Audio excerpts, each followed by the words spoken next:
ñoo ngi leen di nuyu di leen dalalaat ci seen beneen vidéo.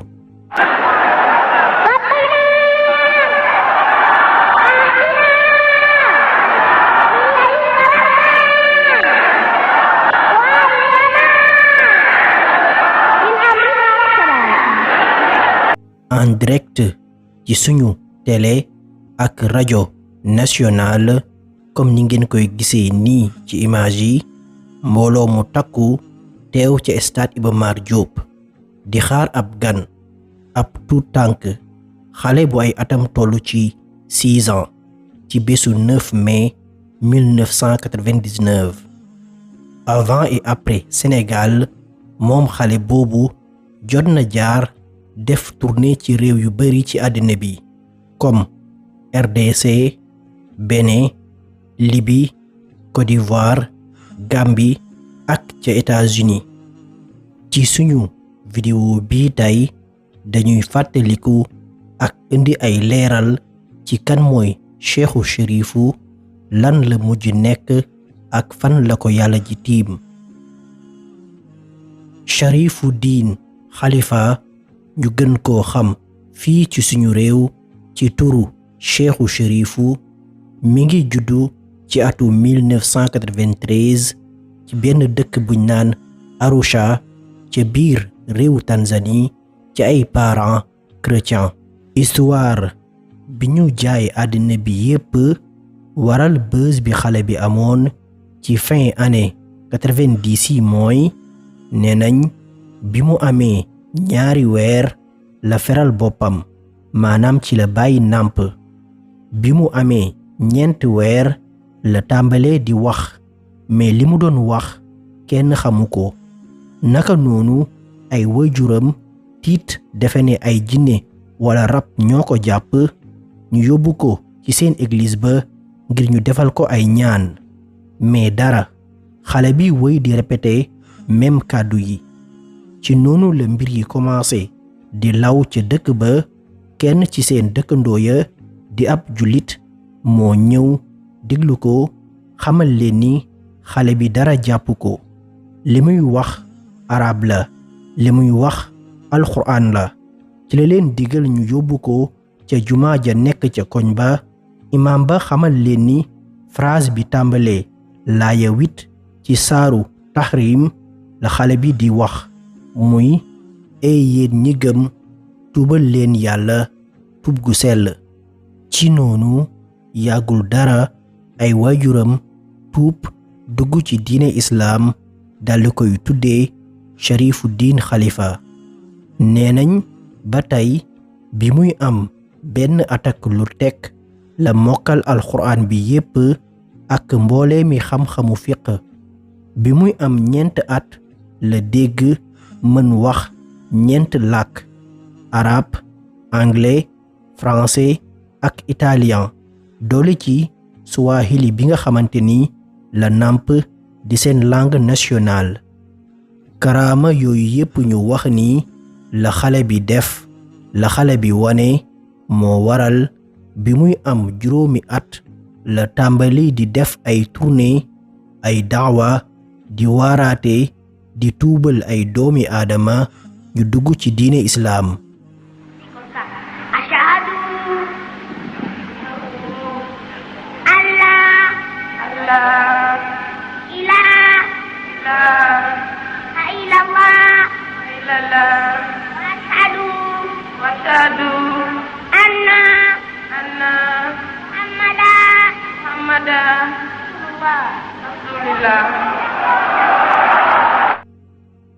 kimtaan yooyu yépp ñu lim ak réew yi mu jota jaar muy RDC, Bénin, Libye ak Côte d'Ivoire loolu waral ñu invité ko indi ko fii ci Sénégal mi ngi fi yegsi ci bésu 3 mai 1999 ñu dalal ko ci hôtel Méridien ci bis bu ci topp le 4 mai ñu war ko présenter Sénégalais yi muy teeru bu mag bi ngeen di gis nii ci stade Iba Mar Diop ay junni doomi aadama dajaloo fa teewoon fa dans une atmosphère empreinte d'émotion. C'est sa première sortie publique depuis qu'il est arrivé au Sénégal. Cheikh Sharifouddin Al-Khalifa est venu, il a parlé et il a convaincu les milliers de personnes qui avaient toute activité cessante rallier le stade Iba Mar Diop. Un stade qui n'a jamais connu une telle affluence. Les milliers de spectateurs, qu'on peut appeler aussi les fidèles, car venus écouter la parole divine, ces fidèles donc ont attendu près de 4 heures sous le soleil pour voir et entendre le jeune prodige tanzanien. C'est aux environs de 16h30 que Cheikh Sharifou est entré dans le stade, accompagné par les chœurs de la foule. Une foule en délire qui scandait Allahu Akbar. Dieu est grand, Dieu est grand.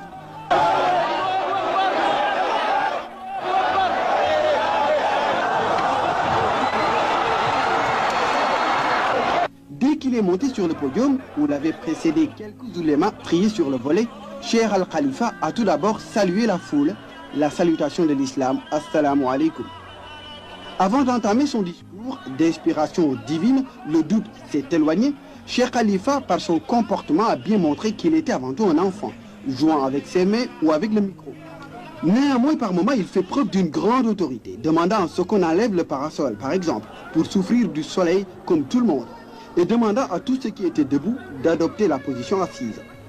Quand il parle, l'innocence de l'enfant yàlla mi nga xam ne moo def ci moom li ko soob moom la ñuy sargal ci baatu Allahu Akbar. salatan wa salaman na'iman mutaraznayn.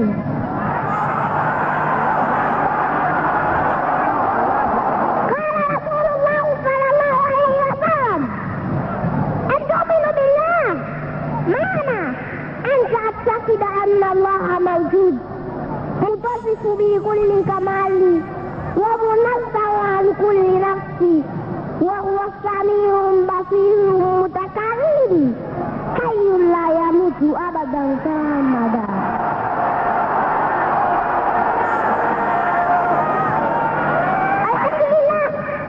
الحمد لله بفضل والاحسان والكرم والامتنان الذي يقبل وسيرا ويعيد كثيرا وهو على كل شيء قدير وبكل شيء بصير. وأخذ الحبيب المصطفى صلى الله عليه وسلم بشيرا ونذيرا وهاديا إلى الله بإذنه وسراجا منيرا.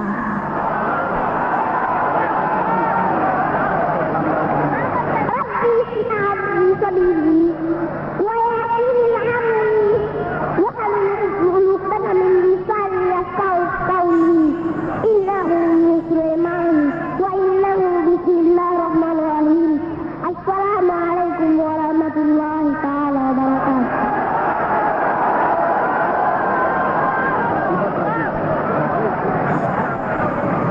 السلام عليكم ورحمة الله تعالى وبركاته. السلام عليكم ورحمة الله تعالى وبركاته.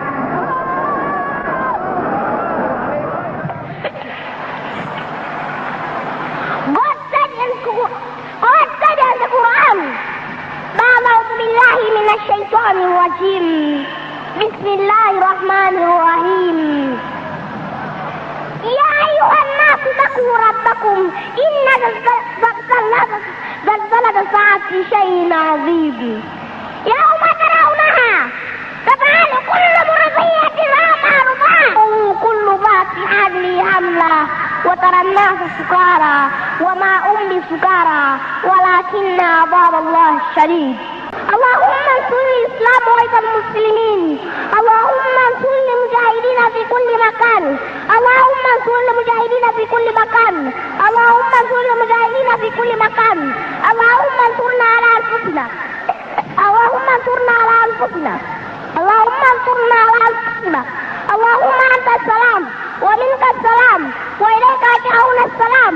تبرك يا عز الجلال والإكرام وعفونا واغفر لنا وارحمنا. أنت مولانا فانصرنا على القوم الكافرين.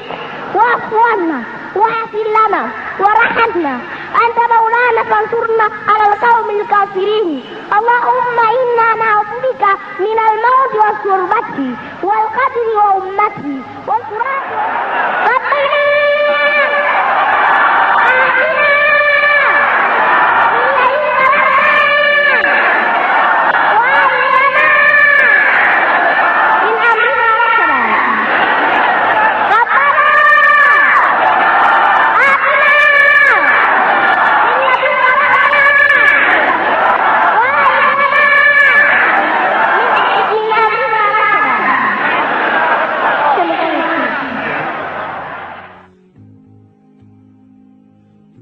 ginnaaw ndaje ba le 5 mai président Abdou Diouf dalal ko. Le lendemain Serigne Mansour Sy radiyallahu anhu dalal ko ca Tiwaawoon. Le 7 tombé ak bisub ajuma mu dem ñu dalal ko ca grande mosquée mu jullee fa juma. ca gannaaw ga la fi jóge daldi continuer dem ci réewum Gambie moom ngeen di gis nii ci image yi.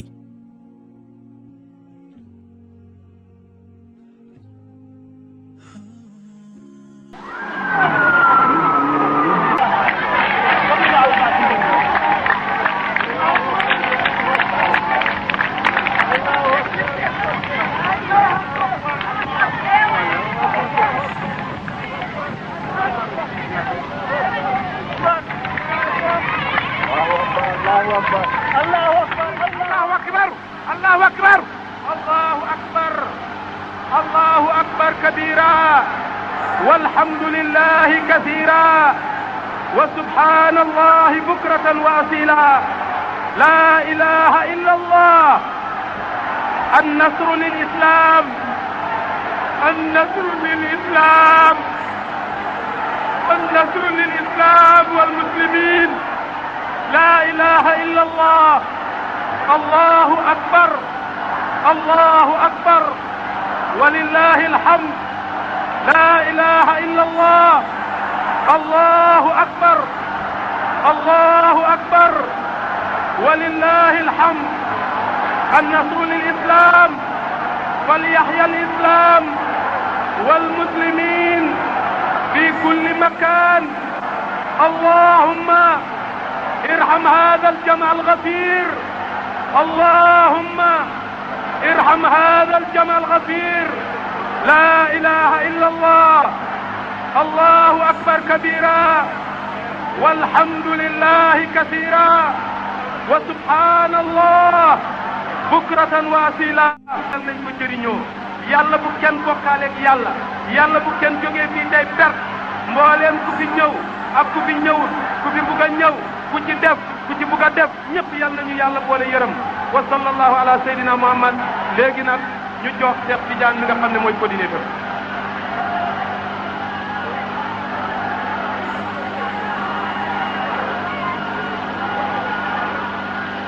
allahu akbar walilahi alhamdu wa shukru. yéen ñëpp yéen a gis ndoor li gis ngeen dugin bu doy waar suñ gan bu màgg gi duggee fii. léegi nag ñu bàyyi rek tàccu yi tey wax allahu akbar te xam ne lii xiwal la. allahu akbar allahu akbar allahu akbar allahu akbar allahu akbar. la ilaha illallah. allahu akbar.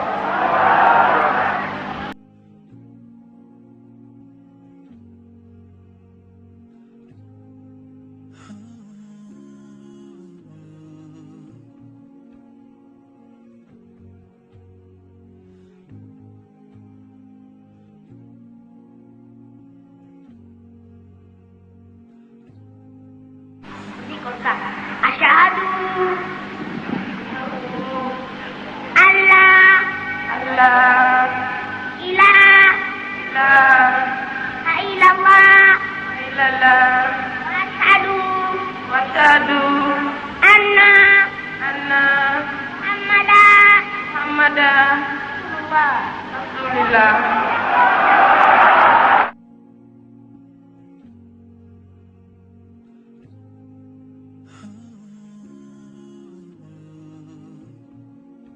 الحمد لله الذي نال الوجود بطريقة أبي القاسم الذي لا نستطيع له عدا ولا أصلا. صلاة وسلاما دائما متلازمين. الحمد لله بفضل والإحسان والكرم والامتنان الذي يكبر وصيرا ويعيذ كثيرا وهو على كل شيء قدير وبكل شيء بصير. وأرسلنا بكم صلى الله عليه وسلم بشيرا ونذيرا وداعيا إلى الله بإذنه وسراجا منيرا. ربي اشرح لي صدري ويسر لي أمري واحلل عقدة من لساني يفقهوا قولي. إنه من سليمان وإنه بسم الله الرحمن الرحيم. السلام عليكم ورحمة الله تعالى وبركاته. الله أكبر. Blessed be to Almighty Allah, the Lord of the universe, the sustainer, most gracious, most merciful, and the compassionate. God said in the Quran, أعوذ بالله من الشيطان الرجيم بسم الله الرحمن الرحيم إنما المؤمنون الذين إذا ذكر الله وجلت قلوبهم وإذا تليت عليهم آياته زادتهم إيمانا وعلى ربهم يتوكلون الذين يقيمون الصلاة ومما رزقناهم ينفقون أولئك هم المؤمنون حقا.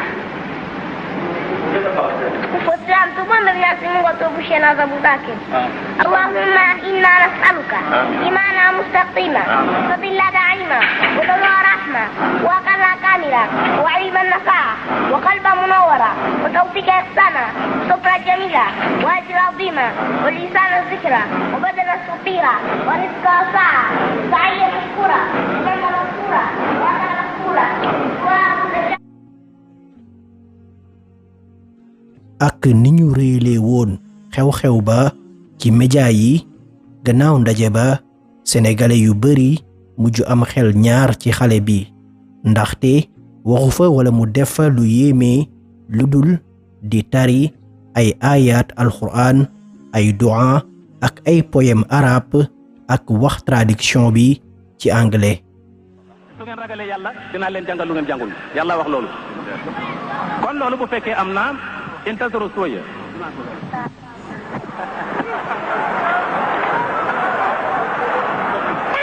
هذا يوم القيامة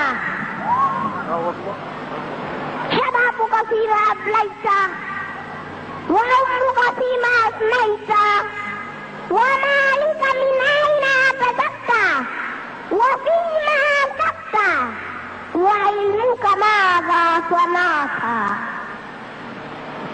xam naa xame ngeen baat boobu ci ki xale bi këfee micro bi oustaz Tayib Socé yàlla na fi yàgg te ànd ak wér bokkoon ci oustaz ak imam yi teewoon ca ndaje ba ca stade Iba Mar Diop durant et après xew-xew boobu mu dégg ci lu ne ñu teewlu ay kàddoom. Cherifou xam nga yaa ko doon waaw maa ko doon interpréter xam nga man nekkuma fa affaire ba andi man dama demoon Màkka fa la ma fekk bi ma ñëwee ma toog sama kër man ak sama yaay ak sama sœur sunu docteur Daoudou Diouf bon professeur Daoudou Diouf woo bi ma woowee def ne ma dafa am ku ñu doon interpréter xale bi defe naa ne gis boobu maa ngi leen wax man dama demoon Màkka gis naa rek ci télé bi mais xaw ma li xew mu ne ma daf fi war a ñëw mais ki ñu doon defal interprète nekku fi ñu xalaat ne yow xëy na man nga ko mën a interpréter man leen amul problème taxi laa jël ñëw Liberté 3 ñu wan ma xale bi vidéo man ak beneen naar mauritanien naar bi sax laa laaj ne ko man de dama demoon Màkka aw ma information mu ne ma non xale bi mu ngi jàng alquran bi riwaayati Hafsin an Asim naar bi moom xam-xam la xaru suy saliw la woon ma ne ko ah bon mu ne ma waaw ñuy waxtaan Babacar Diagne yónnee ñu benn équipe pour ñu def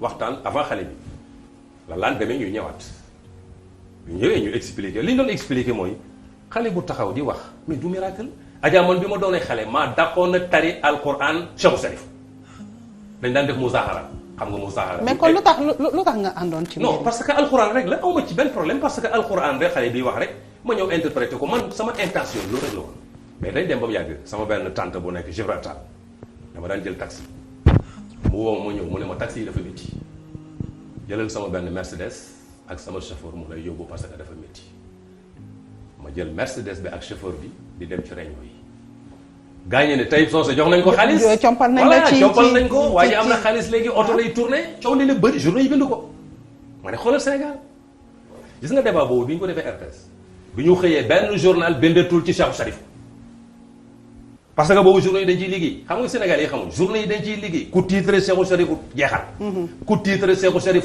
jeexal mu nekk marché boo xam ne te Sénégal yi xamul loolu bi ñu defee débat bi ñu xëyee kenn bindatu ci.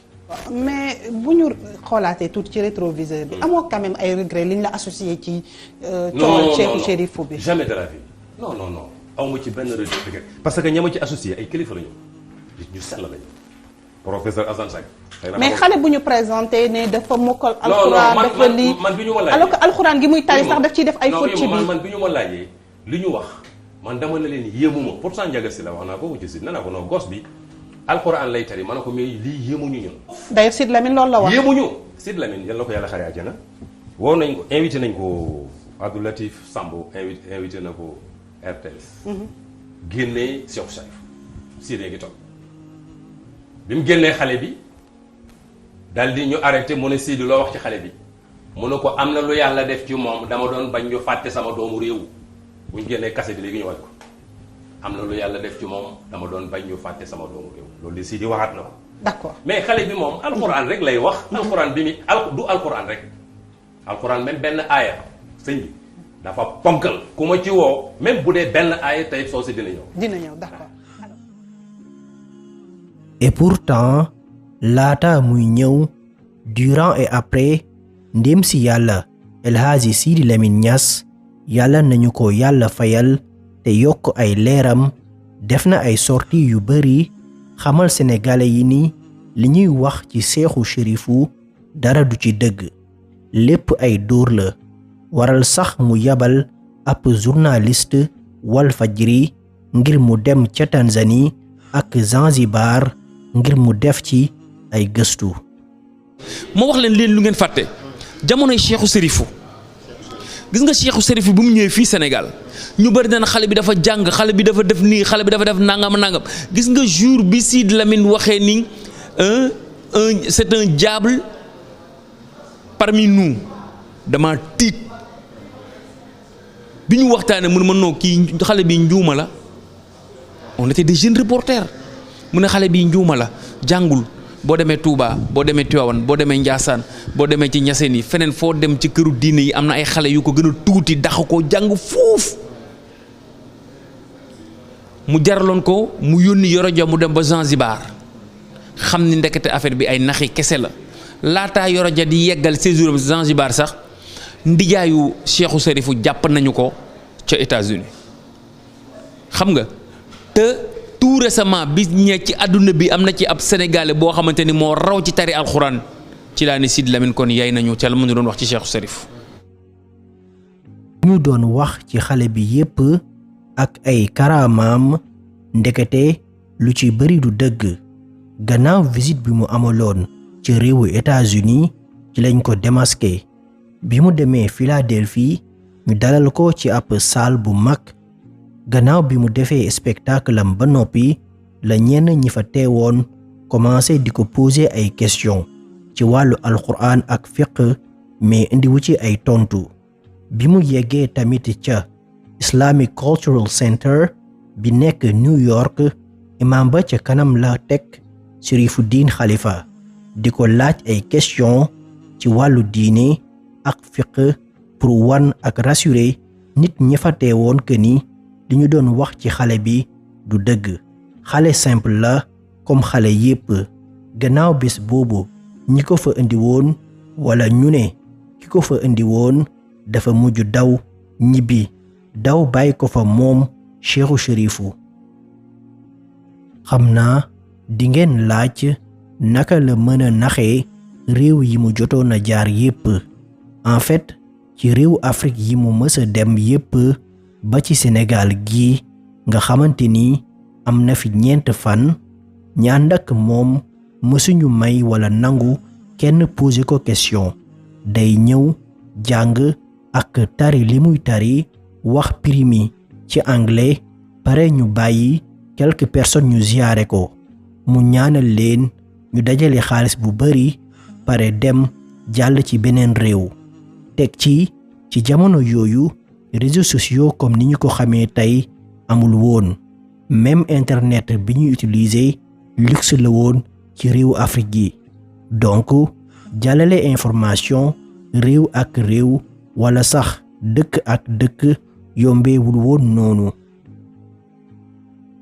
ndax histoire bi yépp dëgg laam déet ba tey jii dafa bari ay zone d'ombre amul benn source wala preuve buy wane ni mbir yooyu yépp dara du ci dëgg dafa bari ay version mais fi version yépp daje mooy waa ji ngeen di gis nii ci image yi ñu naan ko monsieur Fimbo nekkoon prêtre mooy ki doon nekk ci wetu Cheikhu Chérifu di ànd ak moom di ko yóbbu muy def ay tournée fu ne ñu bari jàppee woon ko ndijaayam te bokkuñu lenn mooy ki nga xamante ni moo tëgg lépp moom la ay wayjuru xale bi joxoon xale bi ginnaaw bi xale bi dëgëree mu doon ko tàggat mu mujj daw ak xale bi kidnappé ko daldi tàmbalee wër ak moom ci àddina bi ngir wut ci xaalis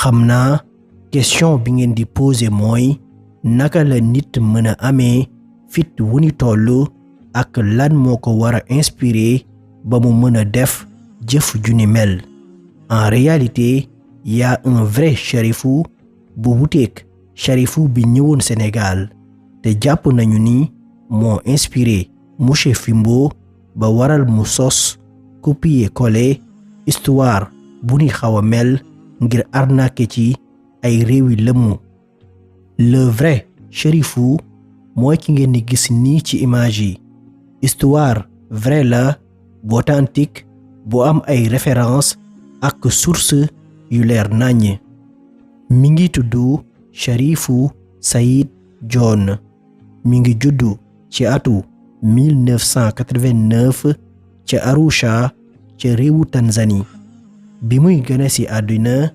docteur ba dafa xamaloon ay waajuram ni ëndaalewul bakkan ba waral ay waajuram lëmas ko jël yóbbu ngir denc ji ko mais ci yoon wa la jekki-jekki rekk tisli tàmbalee jooy ca gannaaw ga lañu ko ngénte ca seen église ba tuddee ko Joseph Edouard ba mu amee 3 at la commencé di wax ay waatu arab ay waajuram tiit foog ne jinne wala ay rab ñoo ko jàpp bi ñu ko yëgalee pasteur bi nekkoon ca seen église ba ngir mu ñëw ca kër ga defal ko ay ñaan saa bu commencé moom Joseph tàmbale di jooy yu metti ba pasteur bi sax du mën a yeggali ñaan ya loolu metti woon lool yaay ji waral ba papa ji daldi koy envoyé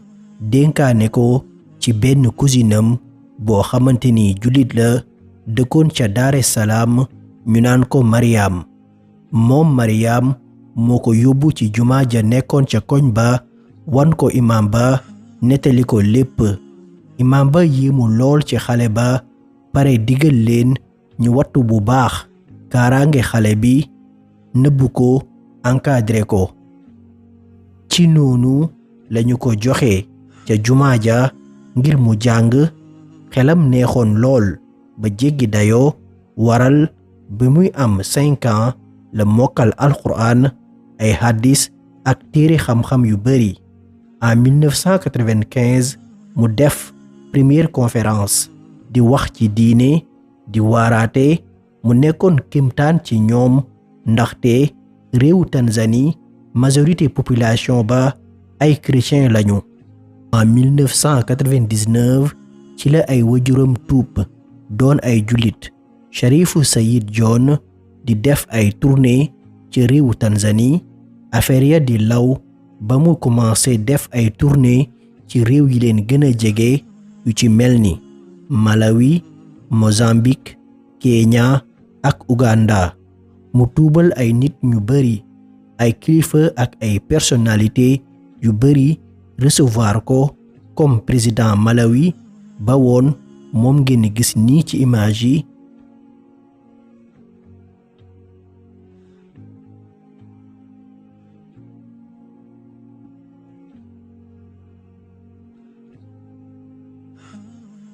bu ñu xoolee bu baax dañuy mën a gëm ni monsieur Fimbo histoire bu ni mel moo ko inspiré dañuy gëm ni c'est du copier mais mal collé bu ñu xoolee bu baax dañuy gis ni Cherifou Saïd bu jaaree gauche Cheikhou Cherifou ak monsieur Fimbo jaar droite bokkuñu réew yi ñu dem malgré réew Afrique yi ñu wër yépp moom Cheikhou Cherifou mësul def conférence wala ndaje ca biir réewam di Tanzanie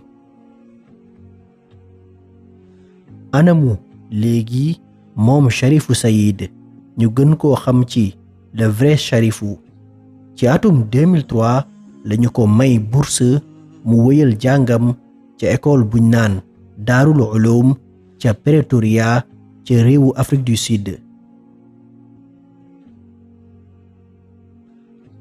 ba mu fa jógee mu jaar ci université Al Azhar bu Égypte bi mu amee 18 ans ci la ñu ko nommé en tant que jàngalekat ca daara jooju di Daarul Ulum ci atum 2011 la delluwaat ca réewam continuer di def ay daawa ak taxawal ab fondation ngir dooleel diine islaam ci réewu Tanzanie ak dimbale néew di doole yi moom Cherifou Saïd ngeen di gis noonu muy wax jaar-jaaram ci benn ndaje bu ñu ko invité woon ci réewu Inde. Dear Sheikh Saeed, Alhamdulillah, you're welcome to India and we are very happy you are visiting here in Kerala and all our institutions. Now we are humbly requesting yourself to explain your boyhood, childhood, how it was, where you born, how you brought up in briefly, please. Assalamu alaikum wa rahmatullahi ta'ala wa barakatuh. Alhamdulillahi rabbil alameen wa salatu wa salamu ala sayyidil mursaleen. After thanking Allah subhanahu wa ta'ala and sending our salutations to our beloved Rasul sallallahu alayhi wa sallama, I will go in brief. I was born on the 8th of December 1989 in Arusha, a region in Tanzania, closer to Kenya. I was born in a hospital known as Mount Meru, regional hospital, Mount Meru Hospital at night. When I was born, the doctors, according to the checkups, they had to tell my parents that I am not alive. I wasn't born alive because I did not show any sign of life. I did not cry, nor display any sort of movement. So the doctors thought and assumed that I was dead, and therefore they suggested my father to go home and start the burial preparations. My father went back home and came back to the hospital, and then they took my body. In other words, I should say they took me, wrapped me around in a cloth. On their way back home, I sneezed and started crying.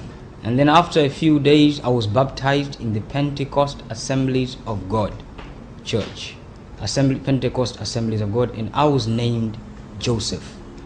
My father's name was Mr. John Edward, and my mother's name was Rose Melita Kaya. When I turned 3 years old, it was heard from my mouth Arabic-like words. Now, because my parents were not Muslims, they could not know if either this was Quran or Hadith. So, therefore, according to their assumption, anybody speaking Arabic-like words has evil spirits. They had to start praying for me. I'm in a Christian family with Christian parents, but I'm reciting Arabic-like words. So it was as if I was possessed by the devils and evil spirits. They had to start praying for me. But whenever they used to start the prayers, I should cry out loud and disturb the prayers. They even called our village pastor. His name was Reverend Johnson. He came home and started praying for me. Whenever the prayer started, I should cry out loud until the prayers get disturbed. So my father got touched with my crying because it wasn't natural crying, and he thought that the prayers should wait for a while and look for another alternative to solve this problem. But my mother, as a loyal Christian, she insisted for the prayers to carry on until the evil spirits get casted out of me. Then there was a little clash between my father and my mother, to an extent that my mother got so disappointed that she uttered some words that were dangerous to my life and well-being. Then seeing this, my father decided to snatch me away from Arusha, taking me to Dar es Salaam, to my cousin sister, Maryam Saidi Melita Kaya. While you was around 3 years? While I was around 3 years old. My father handed me over to a Muslim, because they, as Christian, they could no longer stay. So you brought up in Dar es Salaam. And then I grew up in Dar when es Salaam. you started to Islamic Divan, where was your first lecture to the public audience? As I was staying with my sister, she heard the Quran and the Hadith, because she's a Muslim. She knew what is this. I could differentiate between halal and haram. She was surprised, so she took me to a nearby masjid, a local masjid, and informed the Imam of the masjid. The Imam of the masjid was also surprised with all these facts, because at that time I was from 3 to 4 years old. They thought it is dangerous for me to go around on my own. Then my first masjid, when I turned 5 years old, my first masjid was in Temeke district in Dar es Salaam, known as Masjid Tungi. Where you delivered the first lecture? I delivered a lecture. Okay. So what about your parents now? They are still with you? Yeah, they are in Arusha? No, my parents now, they moved from Arusha to to Dar es Salaam after converting to Islam. They converted to Islam in 1999 to 1998. Both of them, alhamdulillah, converted to Islam, and they moved from Arusha. And after 10 years, when you was around 10? Yeah. And now what are the activities you are in the Dawa field doing? Currently, I registered an organization, a trust fund, this year, and I have the registration certificate with me here, as known as Said John Dawa Trust. Mom Sharifu Said moo nekk nii tey di wéy di dem fu bari ci àddina bi di jàngale ak waaraate ak def social.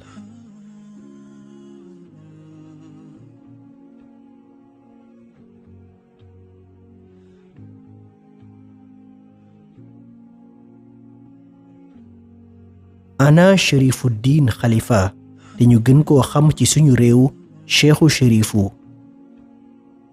Benn vidéo ngi noonu, mais xamuñu exactement date bi. Moom Cheikhu Sharifu moo ñëwaat ci histoire am di dëggal li ñu waxoon ci ndorteelu vidéo bi.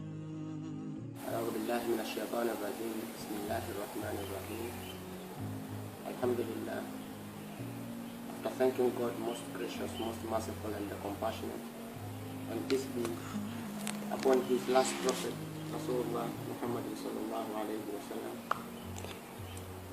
My name is Sheikh Sharif Ibn Khalifa. I'm a Tanzanian, born in Tanzania.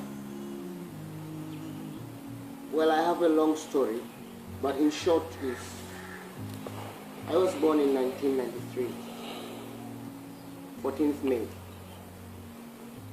was born in a Christian family. My father was a Christian, called John Johnson by that time, and my mother's name was Devota. But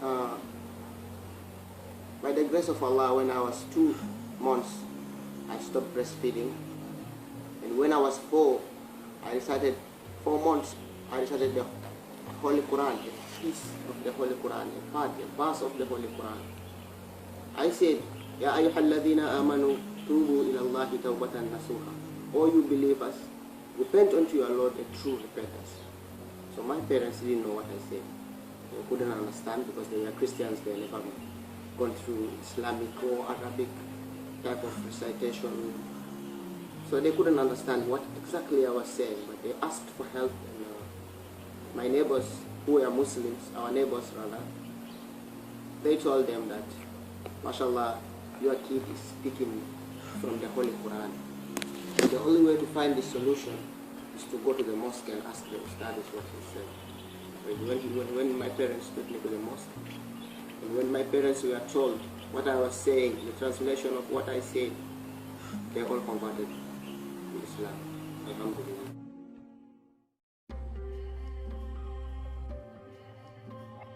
Lan moo xew ci diggante bi anamu tey jii may wax ak yéen ci loolu lañuy ñëw.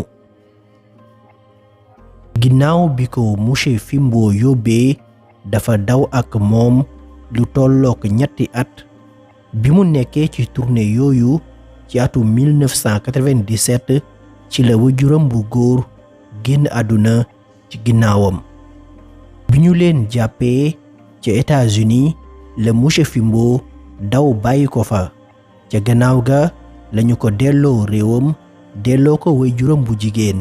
ginnaaw bi ñu ko delloo doomam quelques années rekk la dund ak moom après daldi génn àdduna.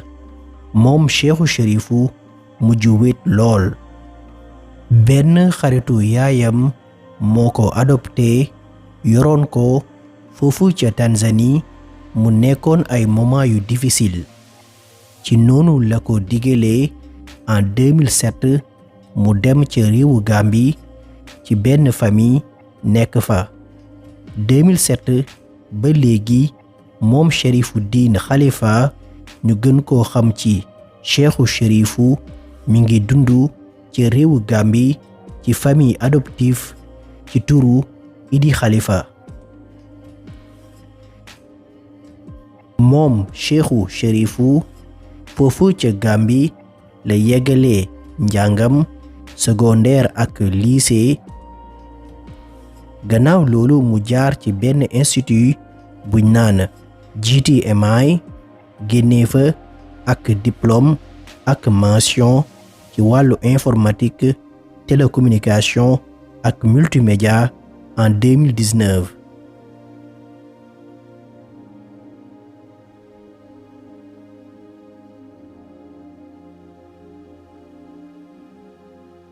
en 2007 ba léegi Cheikhou Chérifou mi ngi dund ci réewu Gambie dund gu dal ba takk fa soxna ba am ci doom ci année 2023 bii weesu moom ngeen di gis nii ci image yi.